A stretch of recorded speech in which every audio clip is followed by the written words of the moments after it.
La revue des modèles de la semaine, c'est dans cet épisode. Et puis, est-ce que George R.R. Martin, le fameux auteur de Game of Thrones, fera appel à de l'IA pour finir ses romans? Du nouveau au sujet de la fabrication du matériel informatique, avec la mémoire, les cartes graphiques, les innovations insolites. Et on a même, tenez-vous bien, vraiment écoutez tout cet épisode parce qu'on a des infos qui vont réjouir, oui, les saumons. Alors, je suis pas sûr qu'il y ait beaucoup de saumons qui nous écoutent, mais vous allez voir, c'est assez insolite, ça mérite d'être écouté. Voilà. Tous les saumons qui nous écoutent, on les salue. Évidemment. Ah bah, sachez que si vous êtes un saumon, déjà manifestez-vous parce que vous êtes un auditeur très particulier. Vous méritez plus que jamais de vous inscrire sur Patreon, patreon.com/techcafé bien évidemment, mais vous êtes évidemment bien accueillis. On accueille tout le monde. Vous écoutez Tech Café, votre rendez-vous sur l'actualité des nouvelles technologies. Nous sommes le 2 décembre 2025 et c'est l'épisode 449. Je suis Guillaume Vendée, podcasteur technophile enthousiaste et je ne suis pas seul. Il est à la tech ce que les sapins sont à l'esprit de Noël. C'est Guillaume Poggiaspala. Salut Guillaume, comment vas-tu ? Mais ça va très très bien, donc j'ai l'esprit de Noël et puis je pique aussi, j'ai des petites aiguilles. Bah oui, c'est normal. Et est-ce que tu as... J'ai des boules, mais j'ai des Ah, boules. j'en étais sûr. J'en étais sûr. Avis d'ailleurs à OSS 117 avec les boules de Noël. Allez, la liste des citations de cette semaine est la même que évidemment l'épisode hebdomadaire puisque ce sont les soutiens qui se sont inscrits sur patreon.com/techcafé depuis la semaine dernière. Eric Faramus, Mathieu Collet, Mick L, Céredig, Nico Social Olive, Alex, Frédéric Genevet, Mehdi et Romain A. Merci infiniment de vous être inscrits sur patreon.com/techcafé. On vous invite évidemment à discuter entre vous et avec nous sur le serveur Discord de Tech Café. Et je vous rappelle que jusqu'à preuve du contraire, il y a un petit répondeur en ligne qui vous est accessible. Vous pouvez laisser une bafouille jusqu'à 1 minute 30, techcafé.fr/contact. Si jamais c'est une bafouille pertinente, on la partagera durant les prochains épisodes. Et si jamais c'est une insulte, c'est pas bien, sachez-le, c'est pas bien.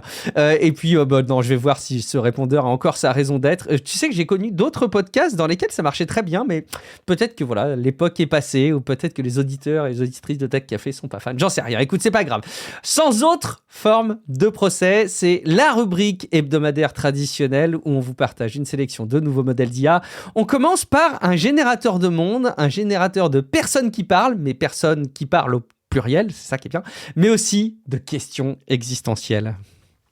Bien sûr, bien sûr. On va commencer cette section avec des modèles de vidéos et surtout avec un modèle qui s'appelle Captain Safari.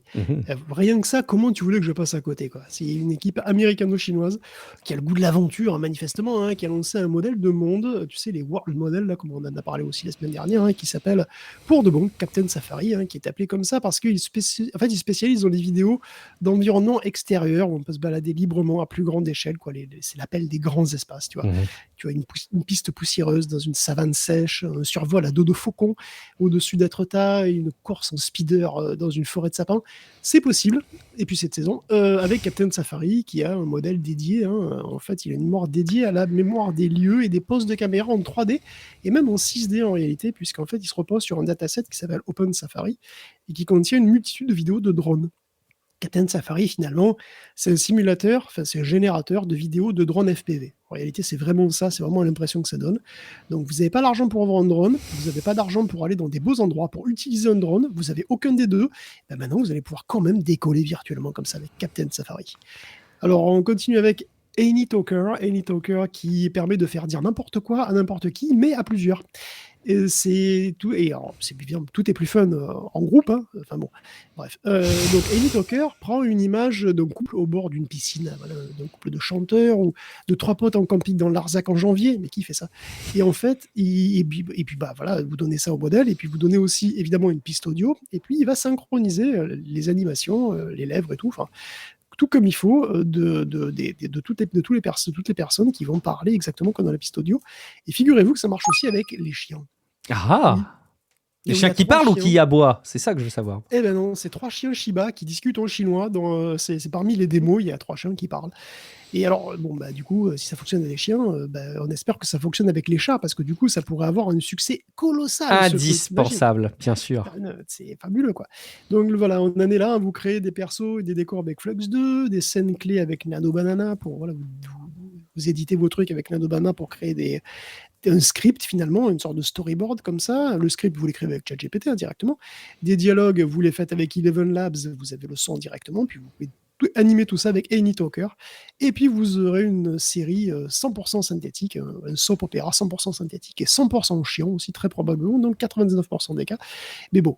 Et pour conclure, je voulais citer deux études qui complètent un petit peu ce dont on avait déjà parlé, puisqu'ils s'intéressent aussi à l'intelligence des générateurs vidéo. Donc on avait parlé à l'époque de la sortie de Sora et de VO 3.1, qu'il y avait une étude de Google qui montrait que VO était capable de résoudre des problèmes de logique. Mhm. On le constatait en lui donnant un problème de logique et donc sous forme d'une image. Donc on lui donnait la première image de la vidéo avec le problème de logique et par le prompt. Et dans le flow de la vidéo, le problème de logique était résolu. Alors, la dernière scène, ou en tout cas au fur et à mesure que la vidéo se déroulait, le problème était résolu petit à petit. Et puis à la fin, on avait la solution. Enfin, quand ça marchait, bien entendu. Et ça ne concernait que VO, je crois, mais il était assez naturel de penser qu'on aurait quelque chose d'équivalent chez la concurrence. Et donc ça, c'est le but d'autres études. Il y en a deux. Il y a une qui s'appelle VRBench et l'autre qui s'appelle GenVir, qui sont en fait deux batteries de tests. C'est des tests de logique, mais pour IA vidéo, formalisés pour les IA vidéo. Donc VRBench, ça représente des labyrinthes. Donc c'est des écrans avec des petits labyrinthes où il faut se déplacer pour trouver la sortie. Ou alors, il y a des écrans de Sokoban. Donc tu présentes un Sokoban, tu dis résous le truc, pousse les caisses et tout pour résoudre le Sokoban, quoi. Et tu présentes ça à VO, mais aussi Sora, Kling, les générateurs de base.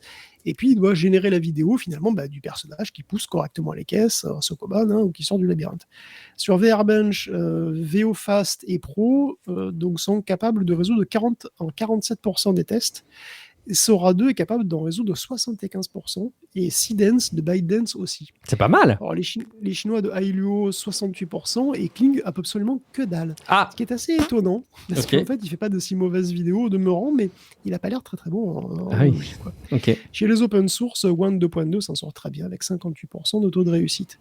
Alors, Genvir, c'est donc l'autre, c'est une autre batterie de test qui est beaucoup plus diversifiée, qui est le même principe, mais c'est beaucoup plus diversifié, avec des épreuves qui peuvent demander des capacités à planifier, à faire de la logique ou des analogies, manipuler des nombres, des formes, des couleurs, etc.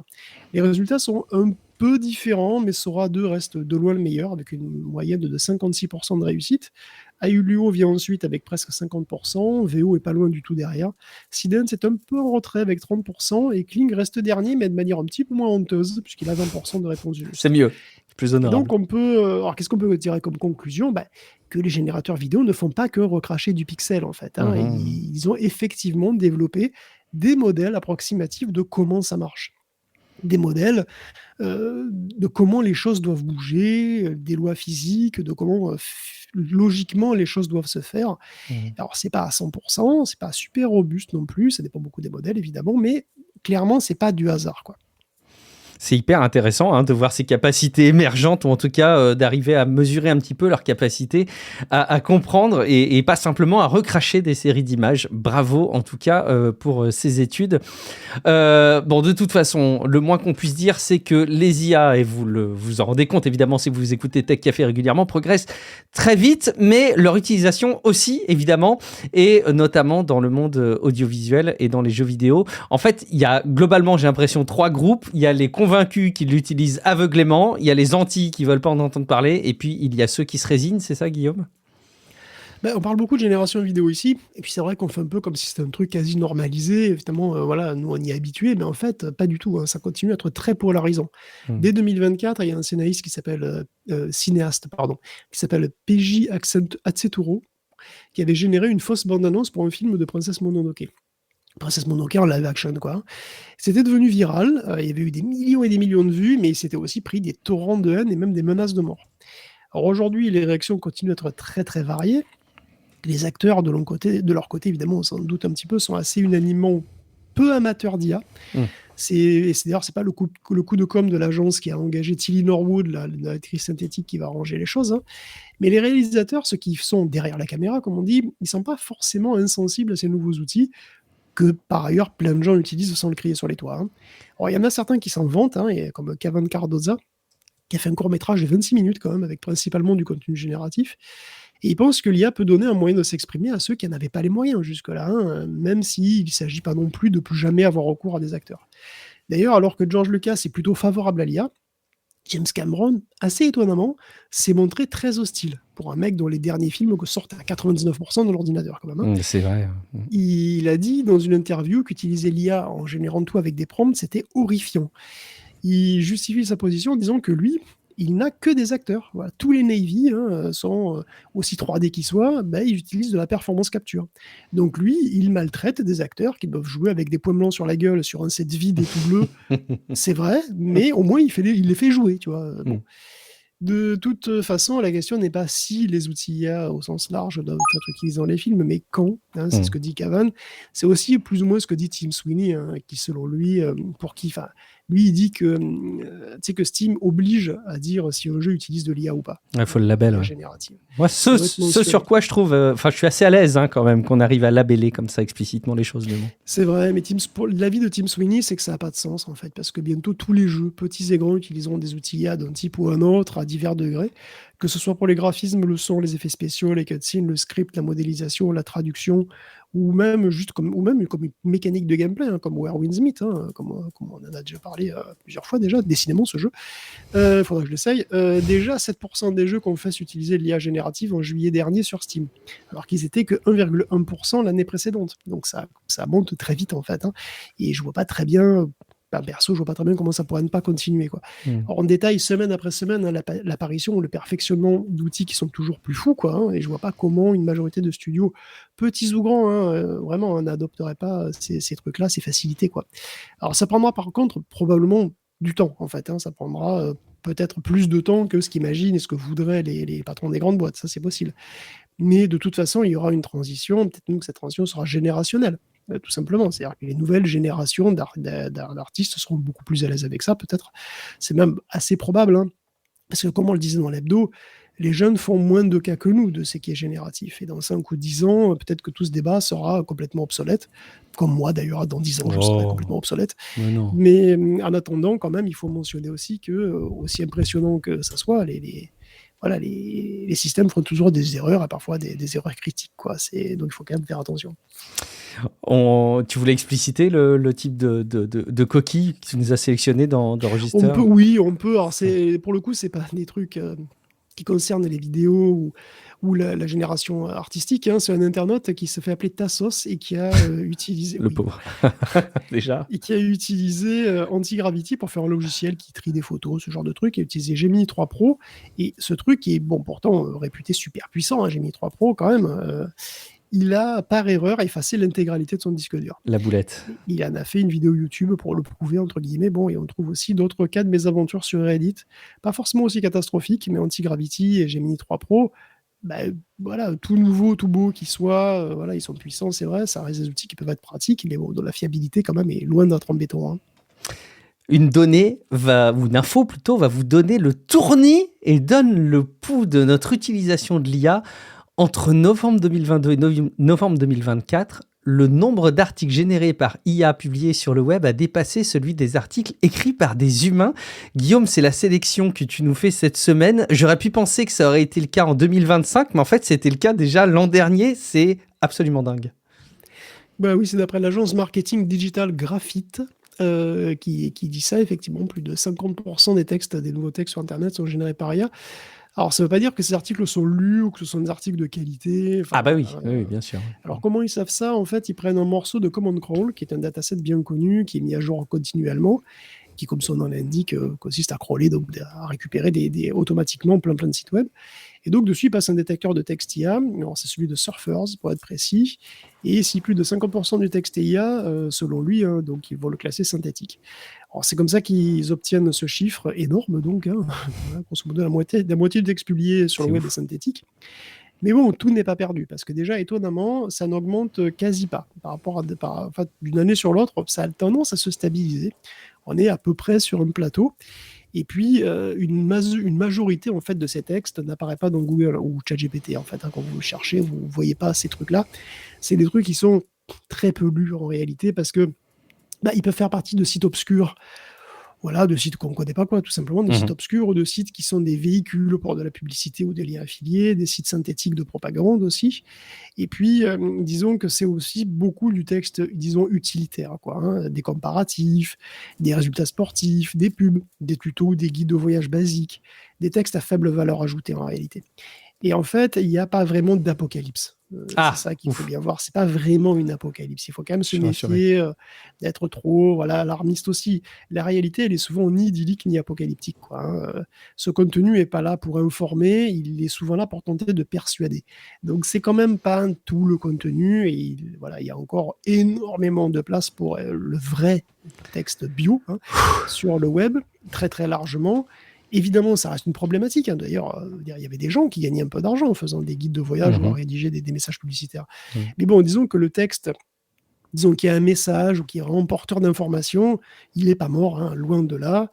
Et c'est peut-être même l'inverse. L'humain est plus précieux que jamais. Alors, parce que, en fait, désormais, avoir un texte en soi, le texte en soi n'a plus de valeur. Mais c'est ce qu'il y a derrière, en fait, qui a toujours de la valeur. Connaître l'opinion de quelqu'un, avoir des Mhm. informations, avoir une analyse, une perspective, ça oui. Et c'est aussi pour ça qu'on se retrouve tous sur Reddit d'ailleurs, hein. Voilà, on veut avoir les vrais avis des vrais gens sur un vrai Ouais, c'est produit. sûr. Bon, évidemment, tout continue d'avancer et d'évoluer très vite, hein. Il y a une étude du MIT qui estime que l'IA peut faire 12% du travail des travailleurs américains. Et donc, sans doute, un peu partout dans les pays industrialisés, hein, c'est pas forcément complètement directement transposable, mais enfin en partie. Mhm. Les domaines sont très variés, hein, finance, santé, tech, etc. Et le rapport mesure en fait l'exposition aux IA de 1000 emplois et avec 13 000 outils IA. Donc il existe 13 000 outils IA, c'est hallucinant, mais bon. Évidemment, on ne parle pas que des LLM ici, donc hein, pas du tout. On parle d'IA au sens large, hein. Peut-être même d'ailleurs que c'est très très large et que ça inclut des systèmes qui sont peut-être pas si IA que ça, parce que tu sais, maintenant, si c'est fait par ordinateur, c'est IA, hein, mais bon. Bref, pour résumer, 12% du travail actuel pourrait être automatisé. Attention, le rapport ne dit pas combien ça mettrait de gens dans la rue, parce que c'est pas 12% des emplois qui sont remplacés, c'est 12% du travail. En Ah, fait, un système d'accord. qui pré-remplit des formules, qui synthétise des documents, qui analyse des chaînes logistiques, qui fait des inspections, des classements automatisés de trucs, qui lit des machins sur des étiquettes de colis, ce genre de boulot-là, qui font partie d'emplois de gens, peuvent être automatisés, mais ça ne va pas remplacer forcément 100% de l'emploi de la personne, tu vois. Donc il faut quand même pas non plus, là encore, être complètement alarmiste et dire, ça, il y a 12% de gens qui vont se retrouver dans la rue. C'est beaucoup plus compliqué que ça. D'accord, c'est précisément ce que j'avais compris moi en fait de l'article. Donc tu vois, j'avais une lecture erronée, c'est que je pensais que justement 12% étaient intégralement remplaçables par une IA. Moi, ça m'aurait pas surpris, tu vois, mais bon. Mais c'est toujours pareil, hein. C'est sûr que si tu élimines 12% des heures travaillées, ça Ouais, va c'est forcément bien faire sûr. des gens en moins Ouais, nécessaires. Mais c'est c'est pas sûr. forcément des remplacements intégraux à chaque fois, tu vois. Oui, d'accord, je comprends. Ok. Bon, bah écoute, très bien. C'est pas avec les IA qu'on pourra faire des grosses économies. Pourtant, ça aurait peut-être bien aidé hein, les projets du DOGE, le Department of Government Efficiency. Et on va en profiter pour se faire une petite section suivie d'Elon Musk. J'ai l'impression que ça fait longtemps là qu'on n'a pas parlé d'Elon Musk. Ouais, Donc, t'es bien, hein. on était pas mal finalement. Mais vous vous rappelez, donc oui, peut-être forcément, sans doute, du DOGE, ce service de l'administration américaine qu'il avait incarné et dirigé après l'élection de Trump en ce début d'année. On a un peu de suivi, c'est ça, Guillaume? Oui, parfois mes démons me rattrapent, hein, ou peut-être que c'est l'inverse, c'est mon état normal, la misanthropie, je sais pas, mais quand je vois les gens abhorrer l'IA qui serait sans âme, vanter la qualité, la sensibilité des productions humaines, ben parfois je rigole. Comme si les humains n'étaient pas capables de faire de la merde, tu sais, comme si la majorité des productions humaines n'étaient pas Ah médiocres, là en là fait. là là là là. C'est pas. Alors, Oui, mais évidemment, c'est de pas la merde toujours. bio, tu vois, c'est toujours le même truc. Après, certaines personnes exceptionnelles peuvent faire des trucs exceptionnellement mauvais aussi. C'est C'est vrai. vrai, c'est ça. C'est pas toujours médiocre, je reconnais. Quand je vois ce que poste Elon Musk, je me dis que 50% de textes synthétiques sur Internet, c'est pas assez en fait, hein. Je préférerais que son flux soit généré par ChatGPT, hein, honnêtement, il serait Va vraiment beaucoup savoir. plus sympa. Oh, si. Bah, alors pourquoi? Bah, parce qu'il y a un journaliste de NBC qui a suivi et lu tous les tweets de Musk pendant un mois. Envoyez-lui une boîte de chocolat, ce pauvre homme, hein, vraiment. Entre les 17 septembre et 17 octobre, Musk a posté 1716 fois, plus de 55 fois par jour. C'est quand même, même en imaginant qu'il ne dort pas et qu'il se lave pas, ça fait beaucoup, je trouve. Mais bon, Mm, mm. la moitié de ses posts concernaient la politique. Et il aime bien la problématique raciale, d'ailleurs. Il voit beaucoup de propagande anti-blanche partout.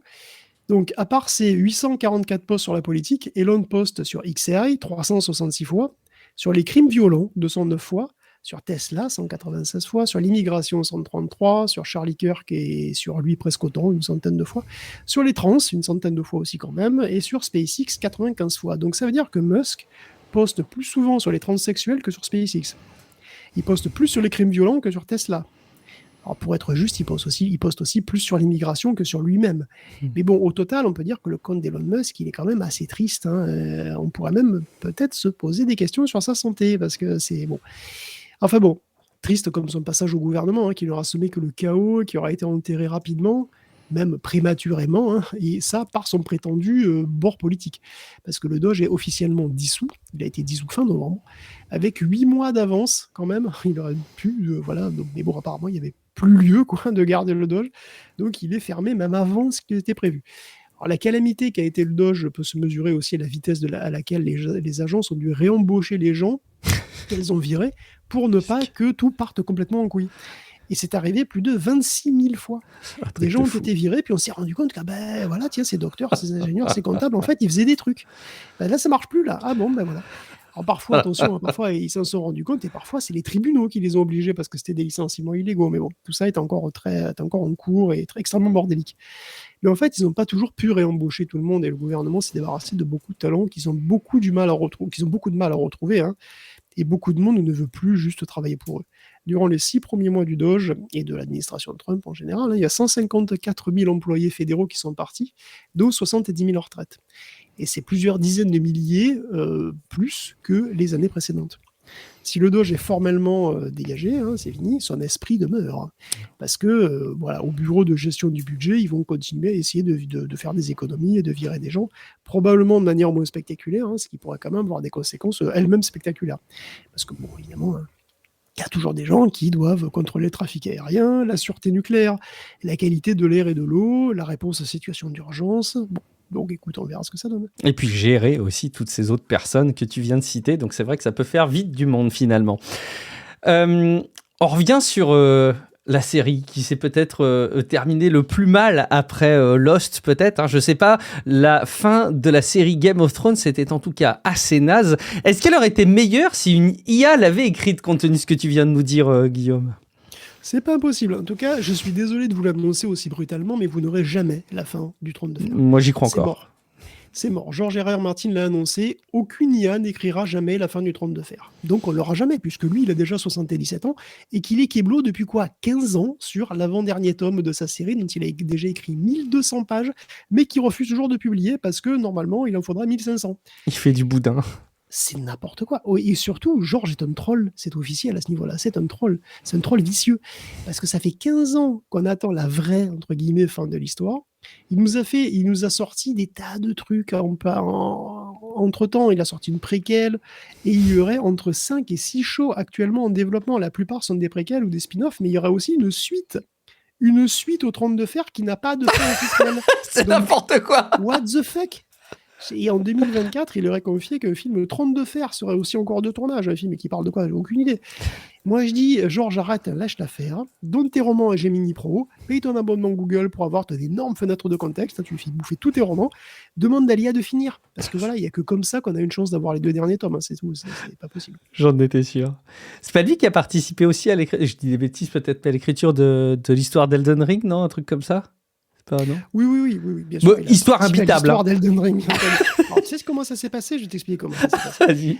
Donc le producteur d'Elden Ring, il est allé aux États-Unis, il est allé au restaurant avec George R.R. Martin. George R.R. Martin, il a dit « Ah ouais, j'aime bien l'idée. Je vais te faire...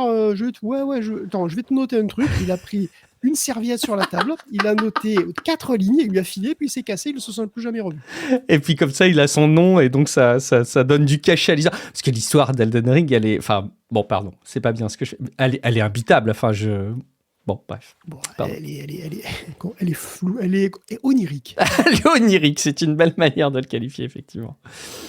Et puis on termine cette rubrique par l'explosion des développements des centres de données, des data centers, ces espaces qui hébergent et font tourner les serveurs destinés, entre autres, à l'utilisation massive de l'IA. Les data centers consomment de plus en plus d'électricité, et puis ils sont de plus en plus nombreux, ça pose des soucis, voilà, très réels, très concrets, et puis pas qu'aux États-Unis. Donc dans des articles du Guardian et de The Verge, on voit aussi un peu l'envers du décor de tout ça, parce que bon, nous, on utilise les services en ligne et les IA, tout ça, mais parfois, la réalité du cloud, elle est vraiment très lourde. En Inde, comme ailleurs, l'explosion de l'IA entre en conflit frontal avec les objectifs climatiques, mais pas seulement. Elle entre en conflit frontal avec les gens aussi, en fait. À Mumbai, par exemple, Amazon a 16 data centers, Et les centrales à charbon étaient censées s'arrêter petit à petit dans le pays. Celles exploitées par Tata, donc dans la région de Mumbai, et d'autres d'ailleurs, hein, dans cette région en particulier, ben, elles devaient être arrêtées, sauf que là, ben, la demande en électricité ne cesse d'augmenter, et que les centrales sont donc reconduites encore et encore, là pour 5 années de plus. Et puis après, on verra. Habiter près d'une centrale à charbon, donc juste dans la même ville en fait, hein, qu'une centrale à charbon, c'est l'enfer, hein.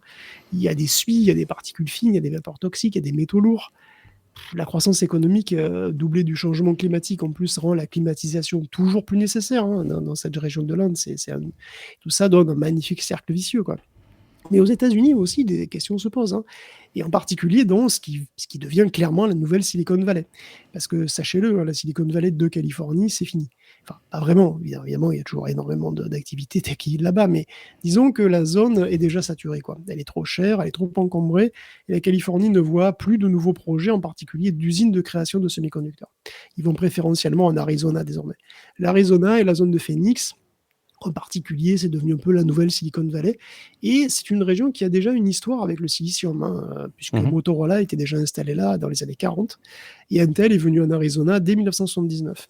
Et puis en 2020, l'État a gagné plus de 60 extensions d'usines de semi-conducteurs, hein, avec bien évidemment TSMC en tête, mais il y a plus de 75 boîtes du secteur qui se sont installées dans la zone de Phoenix. Tout ça représente d'ailleurs plus de 210 milliards d'investissements. Et il faut dire que l'État fait la danse des 7 voiles à ce secteur. Genre, elle fait tout pour attirer les fabricants. Infrastructures, crédits d'impôt, même des universités aux alentours qui créent des cursus spécifiques de formation, etc. Bon, cette année, TSMC a annoncé 100 milliards de plus d'ailleurs, hein, pour construire des chaînes de fabrication plus avancées. Et Intel veut relancer aussi de 20 milliards. Tout ça est bon pour l'économie et l'emploi local, mais à quel point? C'est pas si clair en réalité. Mhm. Parce que bon, déjà, quand tu vois les licenciements de masse chez Intel, tu peux te poser la question. Et puis, les chaînes de montage de semi-conducteurs sont de plus en plus automatisées. Donc beaucoup, beaucoup plus automatisées qu'il y a 20 ou 30 ans. Les usines embauchent donc bien moins que par le passé. Alors, il y a plus de 33 000 personnes qui travaillent donc dans le secteur à Phoenix, et les perspectives sont plutôt bonnes, mais on remarque quand même cette tendance, quoi. TSMC le constate déjà, hein, fabriqué aux États-Unis, c'est plus cher qu'à Taïwan, on en avait parlé, le prix de la main-d'œuvre y est pour quelque chose. Donc l'automatisation, c'est une suite logique. Parce que là, TSMC utilise aussi beaucoup de main-d'œuvre asiatique, ce qui Mhm. est d'ailleurs pas très bien vu par tout le monde. Et donc, travailler dans une usine de semi-conducteurs, c'est pas forcément rose. Il faut quand même le dire aussi, hein, il faut le reconnaître, hein, c'est très polluant de produire des puces. On les aime beaucoup, nos petits CPU, nos petits GPU chéris, c'est sûr, hein, moi le premier. Il faut être honnête, c'est crade à fabriquer. La Mhm. fabrication nécessite énormément d'énergie. Elle nécessite aussi des produits chimiques pas nets et en très grande quantité. Des PFAS. Dans le lot, il y a des PFAS et ces PFAS sont irremplaçables. En fait, les fabricants de semi-conducteurs craignent les réglementations sur les PFAS parce que ça pourrait rendre leur business ingérable. C'est quoi les PFAS, pardon? Excuse-moi. Les fameux polluants éternels, là, les PFAS, c'est les polyfluoro, machin truc, là. D'accord, Tu sais, ok. Non, je connaissais pas. c'est des Ok. polluants qui sont extrêmement stables, en fait, qui se dégradent pas et D'accord. qui restent dans l'environnement, qui sont donc pour certains dangereux. Ok. Et d'ailleurs, on connaît, hein, déjà, il y a déjà eu des scandales de pollution avec Intel, hein. Ils ont laissé des zones entières de la Californie profondément polluées et quasi inhabitables. Ah, vache, ok. Les zones sont les superfunds. Les superfunds qui sont désormais en réhabilitation, qui sont peut-être toujours en réhabilitation, en décontamination, on pourrait dire. Motorola, d'ailleurs, a laissé des stigmates en Arizona de ce type-là, hein, Ok. sur une zone qui s'étend sur une dizaine de kilomètres. Ah. Il y avait une zone polluée au benzène, au plomb, au chloroforme, hein, des Et qui merdes font l'objet de nettoyage, c'est ça, Oui, oui, c'est ça, pour qui font tenter de l'objet de les réhabiliter. Ah la nettoyage, vache. exactement. Oui. Ok, je savais pas du tout, c'est dingue. Ah. Ah mais non, Ouais. mais il y a énormément de merde dans les solvants, dans les adhésifs. Ils utilisent des quantités de produits qui changent constamment d'ailleurs, hein. Mais on sait que les industries actuelles utilisent de multiples PFAS dont ils peuvent pas du tout se passer. Et alors évidemment, eux, ils disent qu'ils gèrent ça sans problème et tout. Bon, Hmm. évidemment, hein, voilà, comme toujours. Et puis, bon, dernier problème, et quand même pas des moindres, hein, c'est que construire des semi-conducteurs, des circuits intégrés en particulier, ça demande énormément d'eau. Parce que les wafers doivent être rincés sans arrêt avec de l'eau ultra pure. Et une eau ultra pure, on l'obtient en filtrant de l'eau qui est beaucoup moins pure. Sauf que, évidemment, il en faut beaucoup, quoi. Il faut 1600 litres d'eau pour avoir 1 litre d'eau ultra pure. Soyons clairs d'ailleurs, parce que tu nous as souvent éclairé sur la partie consommation de l'eau, c'est pas de l'eau qui est perdue. Pas forcément, mais ça peut être de l'eau qui passe dans... en fait, ça dépend, disons. En fait, le truc, c'est que une usine comme une usine, là, par exemple, la première usine TSMC en Arizona, elle utilisait 17 millions de litres par jour. Mhm. Ce qui est quand même assez extraordinaire dans un état qui est juste C'est un énorme. désert. Hein. Ouais, c'est énorme. Phoenix, c'est littéralement une ville au milieu du désert. Et donc, quand les 2 projets, d'ailleurs, d'usines supplémentaires se refinissent, ça sera 3 fois et demi de plus. Hein. Donc, ça pose évidemment un énorme problème. Et donc, TSMC recycle son eau.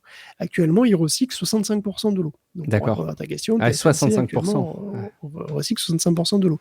Donc, pas 100. Ah, c'est Ils même veulent pas- finalement pas beaucoup, 65%. Ça veut dire que schématiquement, la moitié qui part, quoi. Oui, bah, c'est sûr que 35% Ah, vache. de 17 millions de litres, ça fait beaucoup Ouais. de litres hein, quand même. Hein. Mm. Et alors, ils veulent Tiers, passer à pardon. 90% en 2028. Mm. Et avec des circuits fermés, bon, on verra. Ils veulent même devenir water positive, je cite, c'est-à-dire rendre plus d'eau qu'ils n'en prennent. Je ne sais pas Putain. comment ils vont faire ça. Ils nous Ils auront vont faire tout des pièges inventé, quand avant, même. je ne sais pas. La Je sais pas vache. comment ils vont- Le water positive, bon, écoute, on verra. Enfin, en tout cas, les riverains, ils sont pas toujours super chauds, quoi. Enfin, si on est en Arizona, à Phoenix, il fait entre 20 et 42 degrés, quoi. Hein. Donc, globalement, ils ont chaud, mais ils sont pas super chauds pour tout. Par contre, voilà, les polluants, la consommation, les factures d'eau qui explosent, enfin, les factures qui explosent aussi, hein, la consommation des data centers, ça fait monter le prix des factures électriques, puisque ça stresse la grille, ça fait monter le prix de l'électricité. Donc, leur enthousiasme, il est tempéré, quoi. Parce que voilà, la zone est aussi très appréciée des data centers. Là, en Arizona, il y a aussi beaucoup de data centers. C'est une zone qui est relativement stable, dans le sens où il y a peu de catastrophes climatiques comme des énormes machins, là, des énormes. Il n'y a pas de tremblement de terre, il y a D'accord. peu d'inondations, il y a pas de. Je crois qu'il n'y a pas de tornades, des trucs comme ça, quoi. On n'est pas en Oklahoma. Donc, pour finir, sur une note positive, sachez que la Norvège, quand même, vient de se doter d'un supercalculateur avec plein de puces AMD et Nvidia. Il est costaud, hein, donc voilà, c'est un data center si vous voulez, mais c'est un data center de calcul, quoi. Et au niveau mondial, c'est pas encore du tout, hein, c'est plutôt un petit truc, mais enfin bon, c'est quand même un gros ordinateur. Et évidemment, donc il chauffe, comme tous les gros ordinateurs. Et donc les Norvégiens, ils ont une idée, celle de chauffer les saumons, celle de chauffer des élevages de saumons. Donc l'ordinateur s'appelle Olivia. C'est son nom, et c'est déjà un super ordinateur plutôt sobre, parce que, enfin, relativement parlant, puisqu'il consomme moins d'énergie que Betsy, qui était son prédécesseur. C'est vrai qu'en général, on a plutôt l'impression que c'est toujours plus d'électricité. Eh ben non, Olivia consomme moins que Betsy, et il utilise des calculateurs Cray EX4000, qui sont des calculateurs très denses, et qui donc utilisent des refroidissements liquides, obligatoirement. Du coup, il y a du liquide, effectivement, chaud, hein, qui circule un peu dans tout ça. Et donc, évidemment, il faut extraire la chaleur avec des tuyauteries et tout. Et donc, il y a la possibilité d'acheminer cette chaleur plus loin, finalement, pour aller chauffer les saumons qui habitent pas loin de la mine de Lefdal. C'est là où est installé le data center, à Lefdal. Un endroit magnifique, d'ailleurs. Hein, c'est près d'un fjord qui est absolument magnifique. Et apparemment, il y a des saumons. C'est incroyable, c'est tellement norvégien en plus de s'imaginer qu'ils vont tellement norvégien, c'est vrai. Hein. C'est comme sur d'Australie, il y avait des data centers, tu vois, pour faire grandir, pour couver des kangourous, tu vois. Oui, couver des œufs de kangourou. Voilà, c'est ça, ce serait quand même paradoxal. Bon, écoute, très bien, merci beaucoup la Norvège pour votre saveur culturelle. Avant de reprendre la suite de cet épisode, et on a plein de sujets très cool, on va pouvoir reparler un petit peu des PC de Windows 11, vous allez voir. Mais avant d'y arriver et de continuer cet épisode, je voudrais faire une petite pause pour vous aider dans ce qui, je pense, est une des plus grandes quêtes de l'année et un des plus grands défis humains qui soit, puisque vous écoutez cet épisode vraisemblablement en décembre. Et oui, l'idée, c'est de boucler les cadeaux de Noël. Et après le Black Friday, et puis compte tenu d'un consumérisme débridé, c'est pas toujours super facile de trouver des idées cadeaux pour vos proches. Et puis en plus, on peut être embêté à l'idée d'acheter des trucs qui ont un poids carbone discutable et qui fera, bon, peut-être plaisir, mais c'est pas sûr. En tout cas, moi, je voulais vous partager une alternative. Je voulais vous donner une idée pour notamment vos proches qui aiment la tech, évidemment. Pourquoi n'offririez-vous pas quelques mois d'abonnement à Patreon ? En fait, il n'y a rien de plus simple. Vous allez vous inscrire sur patreon.com/techcafé et puis à tout moment, vous pouvez aller sur techcafé.fr/cadeau et ça vous renvoie vers une interface de Patreon qui vous permet de choisir une durée entre 1 mois et 1 an et vous pouvez donc offrir un abonnement Patreon à un de vos proches proches. J'ai même préparé un petit support que vous n'avez plus qu'à personnaliser, mais si vous voulez formaliser le cadeau, vous n'avez plus qu'à l'imprimer, à le personnaliser et à l'imprimer et à le remettre au pied du sapin. Honnêtement, je ne sais pas si on peut imaginer un cadeau qui soit plus vertueux et plus utile qu'un abonnement à Tech Café sur Patreon. Vous contribuez comme ça, une fois de plus, à nous rémunérer pour notre travail et puis vous contribuez à faire découvrir Tech Café. Que ce soit pour les Secret Santa qui sont organisés au travail, j'en doute pas une seule seconde au moment où on se parle, ou pour le pied du sapin, si quelqu'un dans votre famille s'intéresse un peu à la tech. Honnêtement, je pense que soyons objectifs, c'est le cadeau idéal. Comme d'habitude, cet abonnement permettra de profiter de Tech Café sans la pub, d'écouter les coulisses de Guillaume, mon nouveau podcast hebdo sur les coulisses de la création de contenu, et puis peut-être que vous pourrez faire comme ça partie de celles et ceux qui affichent fièrement le fait que ça y est, j'entendais mes collègues parfois qui se vantaient de ce genre de choses, ça me faisait rager. Ça y est, mes achats de Noël sont déjà bouclés début décembre et vous ne serez pas obligé d'aller courir dans les magasins bondés ou encore espérer fébrilement que la livraison d'une commande en ligne arrivera à temps. Je vous invite à y penser, donc sur techcafé.fr/cadeau, et puis vous pourrez même aller dans les boutiques, ça vous fera des souvenirs, vous pourrez vous poser la question de est-ce que je devrais rentrer dans cette boutique alors que les portes sont ouvertes et que c'est climatisé. Vous savez, l'adage, si c'est ouvert, n'entrez pas. J'ai quand même l'impression, Guillaume, que je vois moins de magasins en hiver qui sont chauffés, qui laissent leurs portes ouvertes. Tu te rappelles, tu nous avais... Il n'y a pas censé avoir une loi là-dessus? Non. Alors je sais pas. Honnêtement, je me rappelle plus. C'est bien possible. Et auquel cas, ce serait très logique, effectivement. Je l'ai peut-être manqué, je l'ai peut-être oublié. Mais je me rappelle très très bien, effectivement, de si c'est ouvert, n'entrez pas. À l'époque, j'habitais à Paris. Je voyais tous les magasins comme ça qui étaient ouverts. Ils faisaient une chaleur de boucle, les portes étaient ouvertes. Bref. Allez, on enchaîne avec la suite de l'épisode. Je vous disais qu'on parlerait un petit peu de Windows 11 parce qu'on a Dell qui est, vous savez, le célèbre fabricant de PC qui annonce la couleur. A priori, c'est pas Windows 11 qui semble déchaîner les passions et déclencher un renouvellement massif des ordinateurs, Guillaume. Oui, c'est vrai que Dell confirme à demi-mot que personne n'est trop passionné par Windows 11, puisqu'ils disent « la transition n'est pas encore achevée », si on en croit le COO. Et dans le même contexte, Windows 11 est 12% moins adopté que ses prédécesseurs lors de la mise à la retraite des versions antérieures. Le marché a donc du potentiel, puisqu'il reste encore 500 millions de PC qui ne peuvent théoriquement pas passer en Windows 11. Mais pour le moment, les ventes n'augmentent que très marginalement. Ça arrange pas bien Intel du tout, qui verrait son chiffre d'affaires carrément stagner, mais heureusement, il y a l'IA. Parce que Dell fait aussi des serveurs qui sont pleins de puces Nvidia et qui se vendent comme des petites barrettes de RAM à la sortie des collèges. C'est à prix d'or et par conteneur entier. Dell a eu pour 12,3 milliards de commandes de serveurs de calcul au dernier trimestre. Il en a livré pour 5,6 milliards. La division serveurs et réseau a engrangé pour plus de 10 milliards de revenus, soit une augmentation de 37%. Tout le monde en veut. Évidemment, les hyperscalers, les entreprises, les néo-clouds aussi, mais bon, ça ne pourra pas durer. Les institutions publiques, c'est une affaire qui roule. Alors l'IA n'explique pas tout, d'ailleurs, il y a une clientèle toujours pour les serveurs standards, les serveurs à papa, qui ont que des CPU, la honte. Dell espère encore une augmentation les trimestres prochains, puisque là, il a gagné 27 milliards au total ce trimestre. Il espère 31 le prochain et 117 milliards sur l'année. Et vive l'IA. Écoute, c'est bien, heureusement qu'il y a l'IA quand même pour renouveler les PC, pour avoir des... C'est quoi, c'est les Copilot PC, non? C'est quoi? Ouais, c'est ça, je crois. Oui, ça non plus, ça marche pas forcément très bien, manifestement. Tu m'étonnes. Allez, petite série d'infos sur la production des processeurs. Apple, c'est fou ça, Apple pourrait bien à nouveau faire appel à Intel pour la production de ses processeurs pour l'iPhone.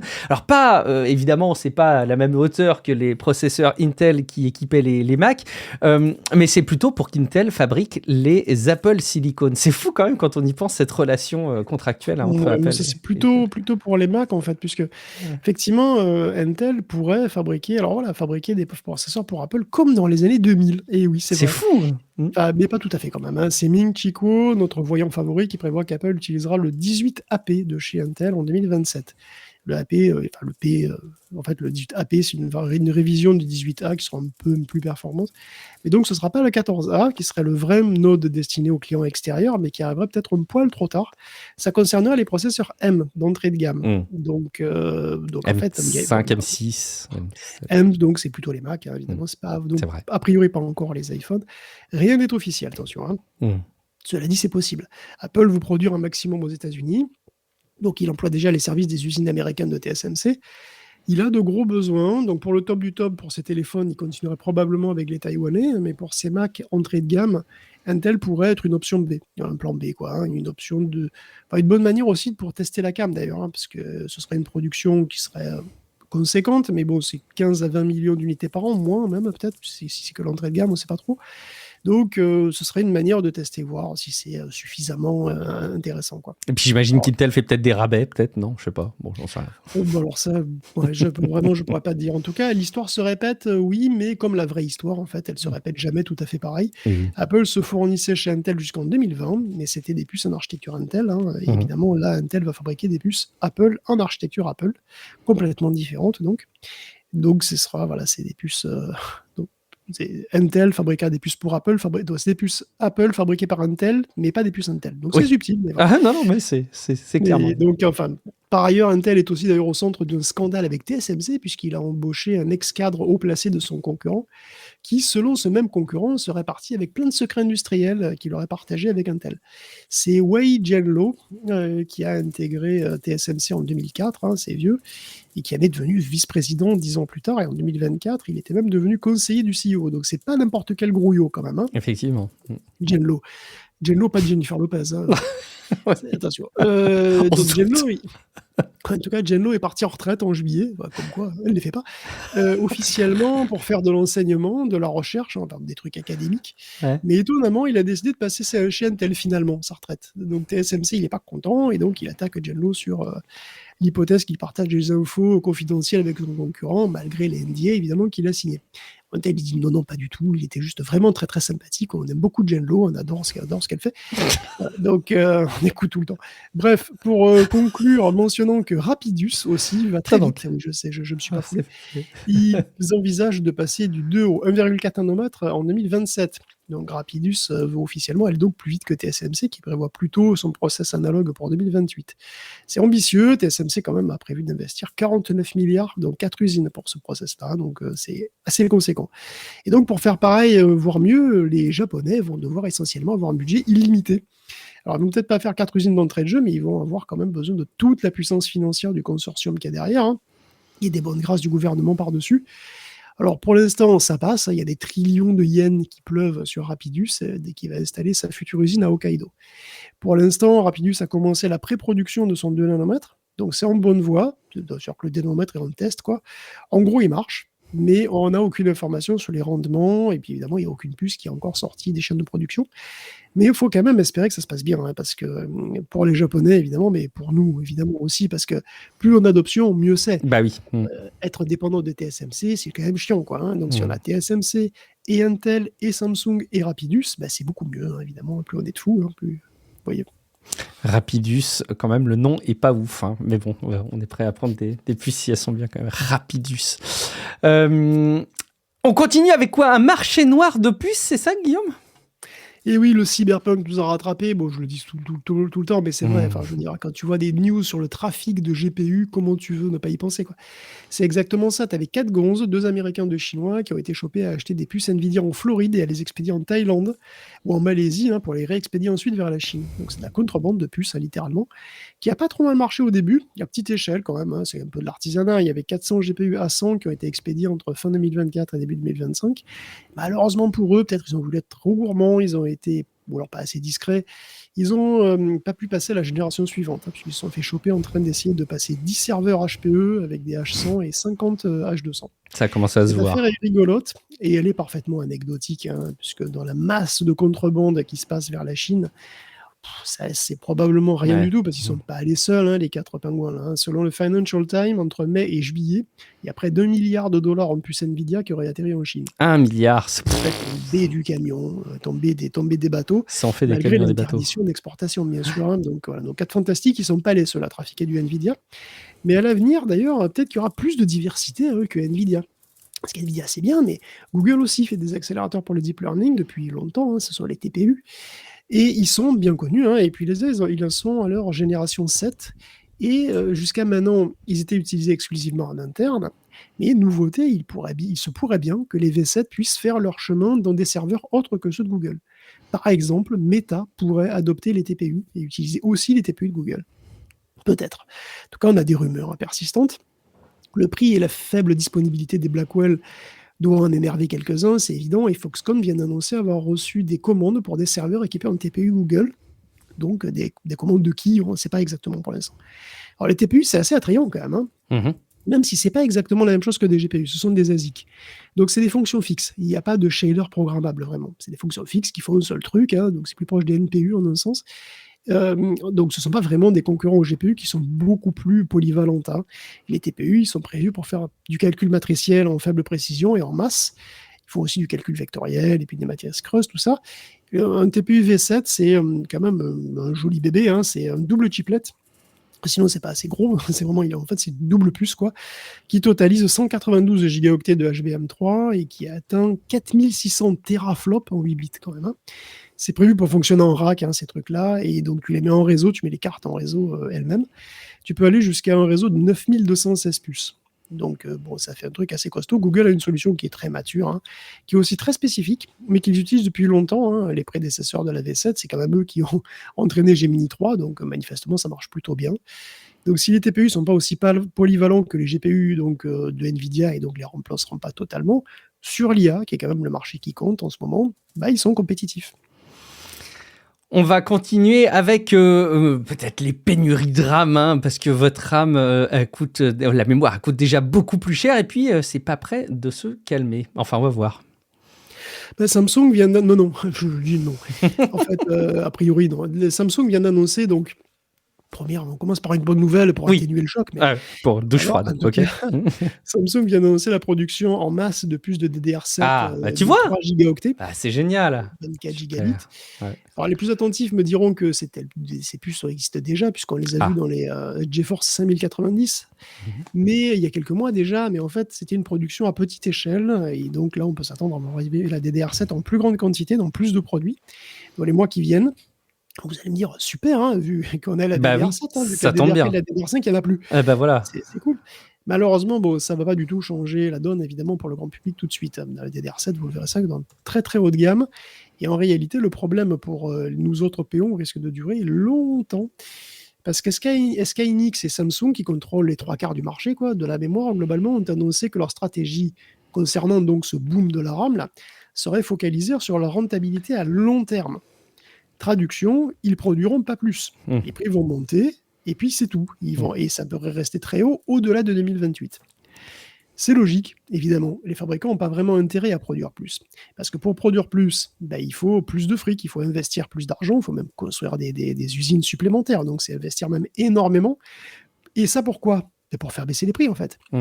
Donc tu payes énormément pour faire baisser les prix. Alors tu vendrais plus, donc d'accord, mais tu ferais quand même baisser les prix. Et donc finalement, l'un dans l'autre, c'est pas évident parce que si tu fais ça, tu pourras arriver à un cas de surproduction.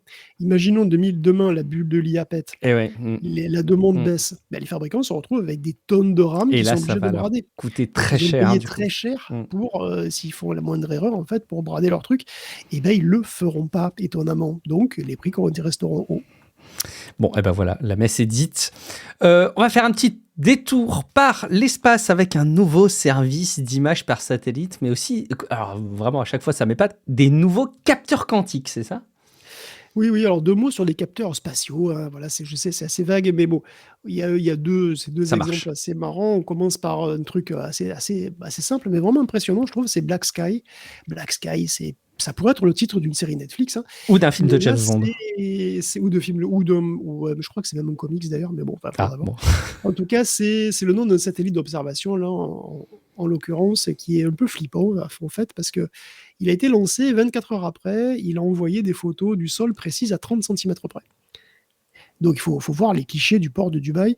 On peut très facilement compter les conteneurs sur les docks ou sur un tanker, on peut compter les gens depuis l'espace. Quand même, il faut se rendre compte de ce que ça donne. Hein. C'est la 3e génération en fait de Black Sky, qui formeront donc une mini-constellation de 10 satellites, dont les applications militaires sont absolument évidentes. Hein. Mais il y avait déjà une vingtaine de Black Sky en l'air, qui étaient de 2e génération, donc en fait avec une précision pas aussi impressionnante, mais qui devait quand même être très très utile. Et donc ces trucs, c'est hallucinant. Hein. Évidemment, c'est le rêve du fisc, t'imagines ? Ce serait extrêmement facile de compter les piscines avec ça. Ah oui, tu m'étonnes, oui. De compter les piscines depuis l'espace, je sais pas. Ça se fait déjà, non ?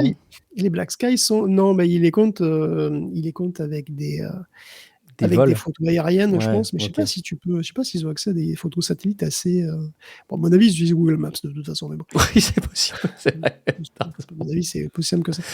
En tout cas, les Black Sky sont des satellites privés, hein, donc le fisc pourrait s'en payer en théorie, hein. Voilà. Ah, enfin, puisqu'on y est, donc il y a effectivement, comme tu disais, un autre type de capteur qui commence à avoir des précisions absolument folles, hein, ce sont les magnétomètres.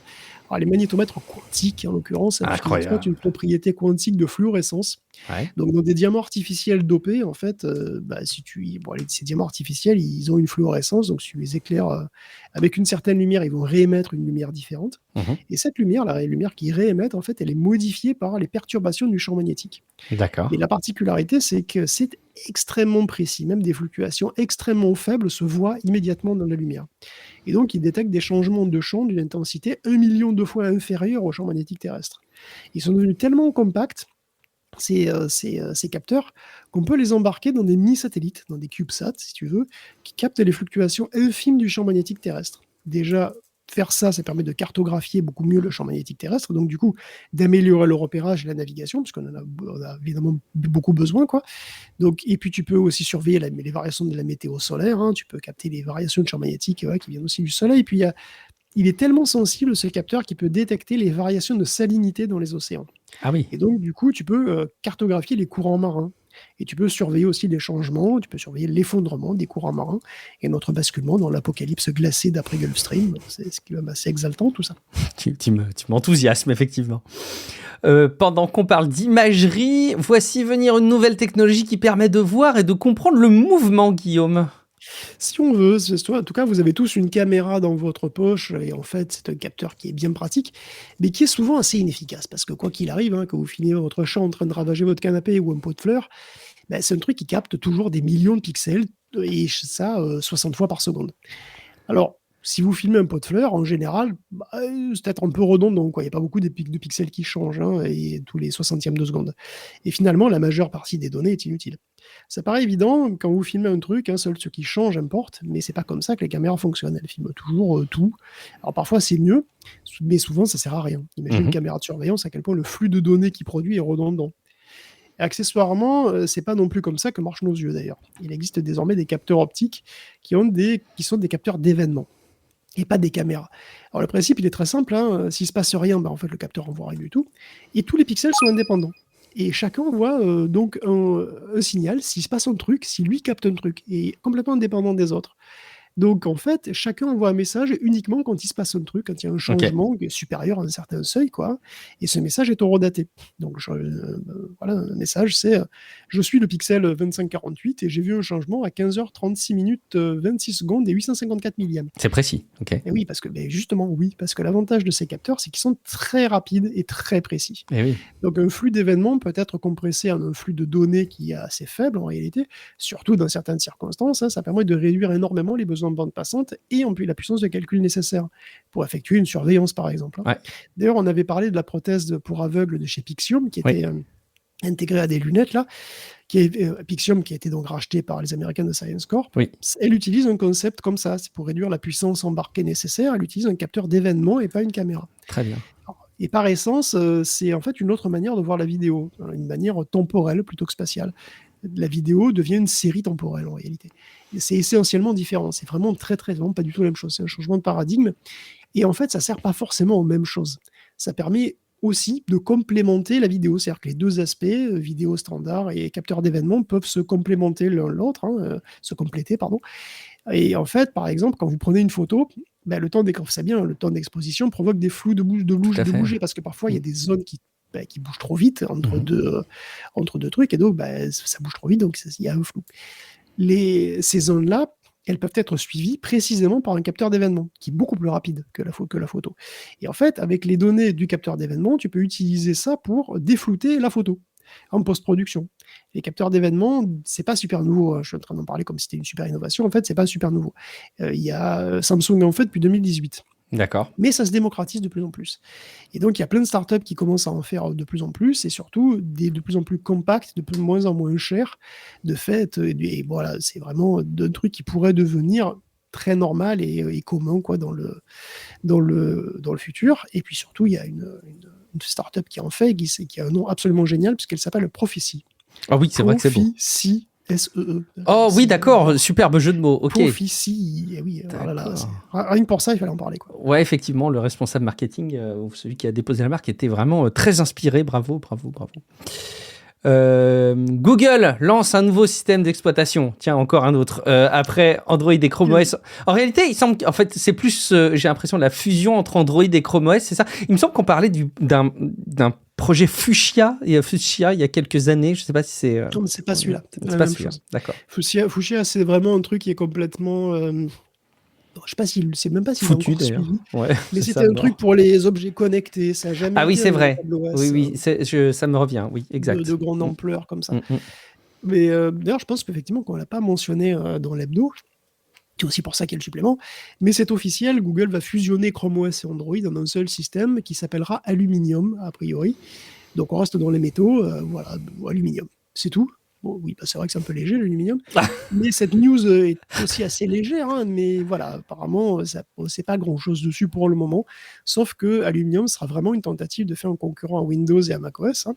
Ce sera un système orienté bureau, avec des fenêtres et tout ça, du multitâche, et bien évidemment, de l'IA au cœur du réacteur, comme on dit. Évidemment. Bien entendu, il va s'adresser aussi à tous les segments, donc il y aura des trucs pour mini-PC, pour netbook, mais aussi... Donc pour l'entrée de gamme aussi, mais évidemment pour les machines plus chères. Apparemment, il y a une segmentation qui est prévue. Donc une segmentation avec Aluminium Entry, Mass Premium et Premium. Voilà. Donc il est possible que la marque Chromebook, qui est quand même bien connue du grand public, perdure. L'ancien Chrome OS peut-être sera renommé Chrome OS classique, et puis les autres seront nommés Aluminium, peut-être Aluminium OS. On ne sait pas trop pour le moment. Autant le nom du projet avant il était bien, autant Aluminium, c'est pas ouf. Aluminium, bon. Bon, on fera ça s'appellera Chrome OS et Chrome OS classique. Ouais. Chrome OS sera en fait Aluminium. Ce serait intéressant de voir parce que Chrome OS était compatible. Alors, vous allez me dire, est-ce que c'est pas redondant tout ça? Chrome OS était déjà compatible Android. Oui, c'est vrai. Et Linux. Ce qui était assez cool en fait. Est-ce que Aluminium sera aussi compatible Linux? Peut-être, si c'est le cas, ça pourrait être rigolo, parce que tu pourrais avoir des PC, parce que c'est prévu pour des PC puissants, je sais pas, est-ce que tu pourrais avoir des PC aluminium, des PC en aluminium, très léger, qui pourraient faire tourner directement les jeux Android et les jeux PC, du coup, via une couche Proton sous Linux. Oh là là, il y a des potentiels. Même. L'univers des possibles du gaming PC n'a jamais été aussi développé, et n'est pas aussi développé qu'il ne le sera dans les mois et les années à venir, évidemment. Si Stranger...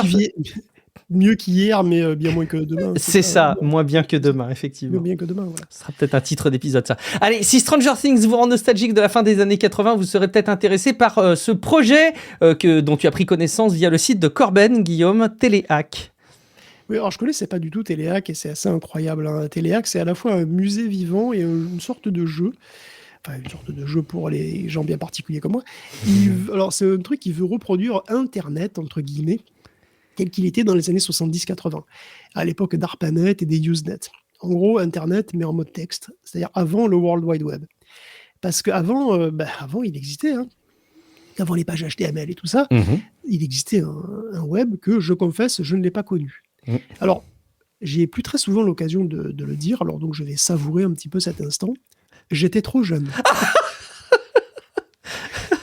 C'est pas souvent. Je peux dire où j'étais trop jeune ou j'étais pas né selon.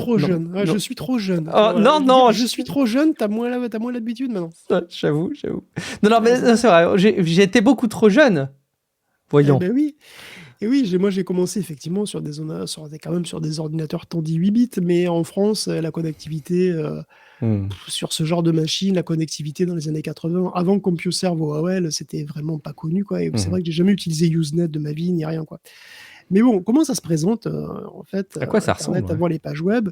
C'est assez familier quand même si vous utilisez des shells Unix, parce qu'en fait c'est un shell Unix, tout simplement. C'est une ligne de commande. Internet avant le web, c'était une ligne de commande.